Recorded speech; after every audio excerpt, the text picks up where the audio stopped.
ആണുങ്ങൾ നോ പറയുന്നത് വളരെ വെറൈറ്റി ആയിട്ടാണ്. അതെങ്ങനെയാന്ന് ഞാൻ പറഞ്ഞുതരാം വിത്ത് എക്സാമ്പിൾ. Type number 1.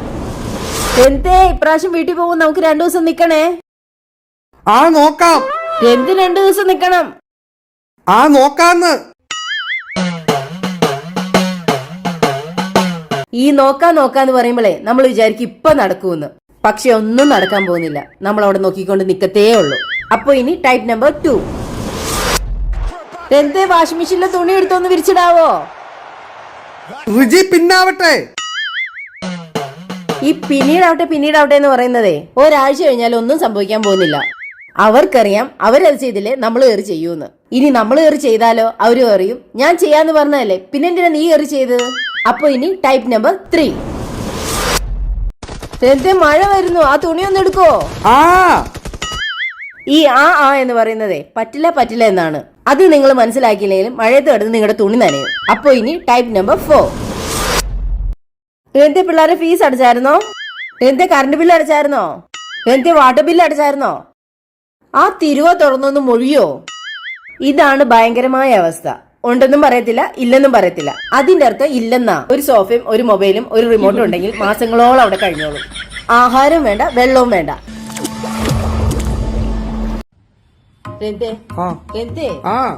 അമ്മ പറയുവാ എന്നെക്കാളും സൗന്ദര്യം നിങ്ങളുടെ അനിയന്റെ ഭാര്യയ്ക്കാവുന്നു. അമ്മ പലതും പറഞ്ഞോട്ടെ, പക്ഷെ എനിക്ക് നിങ്ങളുടെ വായിന്നറിയണം, സൗന്ദര്യം എനിക്കാണോ അത് അവക്കാണോ? അവക്കാണോ അല്ല, അവക്കാ.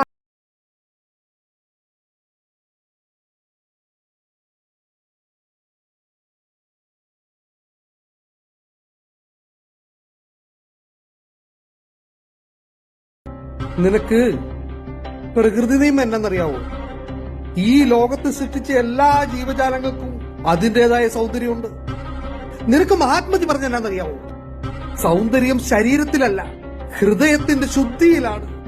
എടി, നമ്മൾ കഴിഞ്ഞ ദിവസം പോയാണോ എക്കോ ചെയ്തേ? നിന്റെ ട്രൈഗ്ലിസറിഡ്, ചീത്ത കൊളസ്ട്രോള്, നല്ല കൊളസ്ട്രോള്, VLDL, HDL എല്ലാം നോക്കിയതല്ലേ? എല്ലാം കറക്റ്റ് അല്ലേ? നിന്റെ ഹൃദയ ശുദ്ധിയല്ലേ? അപ്പൊ ആരാണ് ഏറ്റവും കൂടുതൽ സുന്ദരി? നീയല്ലേ? ആണോ? ഈ അമ്മയ്ക്കൊക്കെ എന്തോ അറിയാം. രന്തേ, എനിക്ക് എന്തൊക്കെയോ ചെയ്യാൻ തോന്നുന്നു. എന്നെയാണോ? നിങ്ങളെ അല്ല, പിന്നെ എന്റെ ഉള്ളിൽ നിന്ന് എന്തൊക്കെയോ കേറി വരുന്നു. എന്ത്? എനിക്ക് ഈ ലോകത്തിന് വേണ്ടി എന്തൊക്കെയോ ചെയ്യാനായിട്ട് എന്റെ മനസ്സ് തുടിക്കുന്നു. രന്ത് പറ, ഞാൻ എന്താ ചെയ്യേണ്ടത്? രന്ത് എന്നെ ഒന്ന് മോട്ടിവേറ്റ് ചെയ്യേ. രന്ത് ഒന്ന് മോട്ടിവേറ്റ് ചെയ്യാം. റിജി, നിന്റെ ഉള്ളിൽ ഒരു ടാലന്റ് ഉണ്ട്. ആ ടാലന്റിനെ നീ ഉണർത്തണം. അതിനകത്ത് തന്നെ കോൺസെൻട്രേറ്റ് ചെയ്യണം. അത് നിന്നെ ലോകത്തിന്റെ ഉച്ചയിൽ എത്തിക്കും. ഉച്ചയില് റിജി,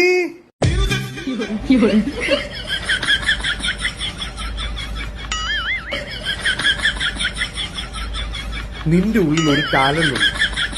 ആ ടാലന്റിനെ നീ ഉണർത്തണം. നിങ്ങളുടെ മുഖം എന്താ വല്ലാതിരിക്കുന്നേ? എന്താ വിഷമിച്ചിരിക്കുന്നോ? ഞാൻ റേഷൻ കടയിൽ പോയപ്പോ അവിടെ വെച്ച് എന്റെ പഴയ എക്സ് ഇല്ലേ? ആര്? ബിന്ദുവോ?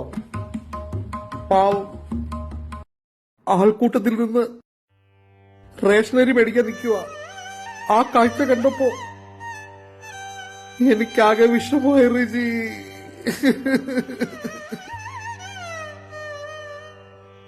അവൾ എന്നെ കെട്ടിയായിരുന്നെങ്കിൽ ഒരു രാജകുമാരിയെ പോലെ ജീവിച്ചനല്ലേ. നിങ്ങൾ എവിടെ പോയതാ? ഞാനോ? ഞാൻ റേഷൻ കടയില് പാമോയില് മേടിക്കാൻ. വണ്ടിക്ക് എന്നാ പറ്റി? വണ്ടിക്കകത്ത് പെട്രോൾ തീർന്നു പോയി. ബിന്ദു രാജകുമാരി, ആ വണ്ടി അങ്ങനെ തള്ളി വെച്ചിട്ട് കേറി പോവാൻ നോക്ക്. ഒരു നിരാശ കാമുകം വന്നേക്കുന്നു. വില പോയി മാനസമൈന്യം പാടും.